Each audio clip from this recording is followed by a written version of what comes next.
আসসালামু আলাইকুম। আপনারা সবাই কেমন আছেন? আশা করি সকলে অনেক ভালো আছেন। আলহামদুলিল্লাহ আমি অনেক ভালো আছি। আজকে আমি মাংস দিয়ে খিচুড়ি রান্না করব। খিচুড়ি রান্না করার জন্য এখানে আমি ১ কাপ লাল চাল নিয়ে নিয়েছি। হাফ কাপ মুগ ডাল আর মসুর ডাল নিয়ে নিয়েছি। মুগ ডালগুলোকে আমি আগে একটু ভেজে নিয়েছিলাম। এখন আমি চাল ডালগুলোকে ভালোভাবে ধুয়ে নিব। ৪-৫ বার পানি দিয়ে ধুয়ে নিব।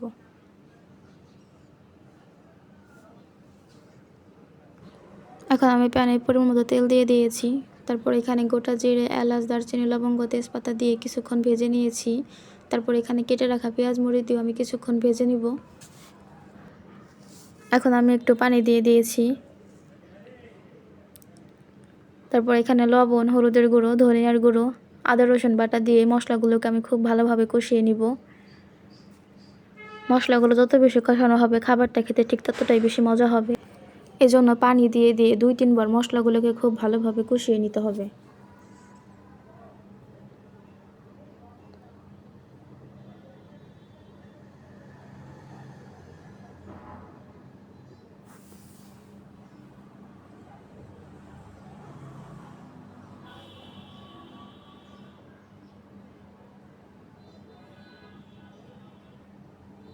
মশলাগুলো কষানো হয়ে গেছে। এখন আগে থেকে পরিষ্কার করে ধুয়ে রাখা মুরগির মাংসগুলো দিয়ে আমি ১০ মিনিটের মতো রান্না করে নেব।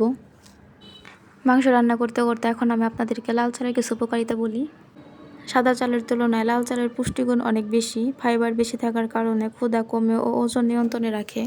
সাদা চালের তুলনায় লাল চালে ফ্যাটের পরিমাণ অনেক কম থাকে। লাল চালে প্রচুর পরিমাণে অ্যান্টিঅক্সিডেন্ট থাকে। লাল চাল ডায়াবেটিস, হৃদরোগ এবং উচ্চ রক্তচাপের রোগীদের জন্য ভীষণ উপকারী। নিয়মিত লাল চাল খেলে বেশ কিছু রোগ থেকে মুক্তি পাওয়া সম্ভব, তাই আমরা সকলে চেষ্টা করব লাল চাল খাওয়ার জন্য। আগের দিনের প্রায় অধিকাংশ মানুষই কিন্তু লাল চালের ভাত খেত, তাদের তেমন কোনো অসুখ বা ডায়াবেটিস ছিল না। কিন্তু বর্তমানে প্রায় অধিকাংশ মানুষই সাদা চালের ভাত খেয়ে থাকে এবং নানান রকম রোগসহ ডায়াবেটিস রোগে অনেকে আক্রান্ত হয়ে যাচ্ছে। অনেক কথাই বলে ফেলছি, এখন আমি রান্নায় ফিরে আসি। মাংসগুলো কষানোর পর এখানে আমি ধুয়ে রাখা চাল ডালগুলো দিয়ে ভালোভাবে মিশিয়ে নিয়েছি মশলার সাথে। আমি যে মগ দিয়ে চাল ডাল মেপে নিয়েছিলাম আমি সেই মগ দিয়েই পানি দিয়ে দিচ্ছি। আমি ১ মগ চাল এবং হাফ মগ ডাল নিয়ে নিয়েছিলাম, তো আমি এখানে ৩ মগ পানি দিয়ে দিয়েছি। আপনারা যদি ১ মগ চাল ডাল নেন তাহলে আপনারা ২ মগ পানি দিয়ে দিবেন, আর ২ মগ চাল ডাল নিলে আপনারা ৪ মগ পানি দিয়ে দিবেন। মানে চাল ডাল যা নেবেন তার ডবল পানি দিয়ে দিবেন। খিচুড়িতে বলক চলে এসেছে, লবণটা একটু কম হয়েছিল, আমি একটু লবণ দিয়ে দিয়েছি।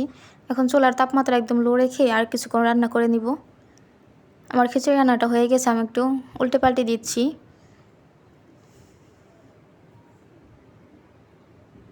খিচুড়িটা ভালোই মজা হয়েছিল। আপনারা ওইভাবে একদিন রান্না করে খেয়ে দেখবেন। আমার হাজব্যান্ড খেয়েও বলেছিল খিচুড়িটা অনেক মজা হয়েছে। ধন্যবাদ আপনাদের সকলকে আমার ভিডিওটি দেখার জন্য।